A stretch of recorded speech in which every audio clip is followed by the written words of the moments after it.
संजना जाटव जी। राधे राधे महाराज जी। राधे राधे महाराज जी, प्रणाम। महाराज जी, मैं अब से कुछ समय पहले एक घरेलू महिला थी। रोज दैनिक दिनचर्या, परिवार को संभालना और पूजा पाठ तक सीमित थी, लेकिन ईश्वरी कृपा से मात्र 3 साल में मुझे जनता ने अपनी सांसद के रूप में चुना, जिससे मेरे ऊपर परिवार के अलावा आमजन की सेवा भी हमेशा तत्पर रहना पड़ता है मुझे। अब मेरे लिए अपने सगे संबंधी और परिवार के लिए समय नहीं दे पा रही उतना, जिससे हम कई बार समझ नहीं पाते। ऐसे में मैं क्या करूं? सभी कार्य हम सकुशल करें ऐसे में। हाँ, बहुत उत्तम बात है कि आप एक परिवार को 4-6 लोगों में समझ रही थी। अब आपका परिवार हजारों की संख्या में हो रहा है, ऐसी भावना कीजिए। तो ऐसा नहीं कि मेरा परिवार और दूसरों का परिवार, नहीं, आपका ही परिवार अब बड़ा परिवार हो गया है।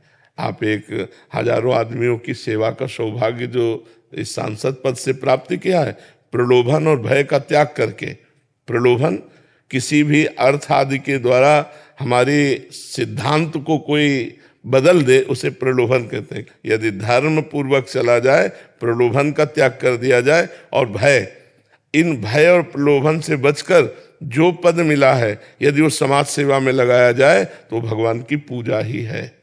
अलग से पूजा आपसे अगर ना भी हो पावे तो भी भगवान की पूजा है, क्योंकि ये सृष्टि भगवान का स्वरूप है। और जो आपको पद मिला है वो भगवान की सेवा मिली है। अगर इस भाव से करें तो बहुत बढ़िया भजन बन जाए, और बीच बीच में नाम जप कर लिया करें।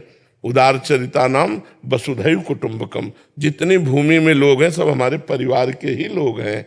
हम थोड़े में अपना और थोड़े में पराया लगा लेते हैं, यही भगवान की माया का भेद है। मैं और मोर तोर तय माया, इसे मिटाओ। बहुत बड़ा परिवार अब आपको मिल गया है, और उसकी सेवा में संलग्न रहो। भय और प्रलोभन का त्याग करके अपना कर्तव्य मानकर नाम जप करते हुए, तो इसी जन्म में काम भी बन जाएगा, भगवान की कृपा प्राप्त हो जाएगी।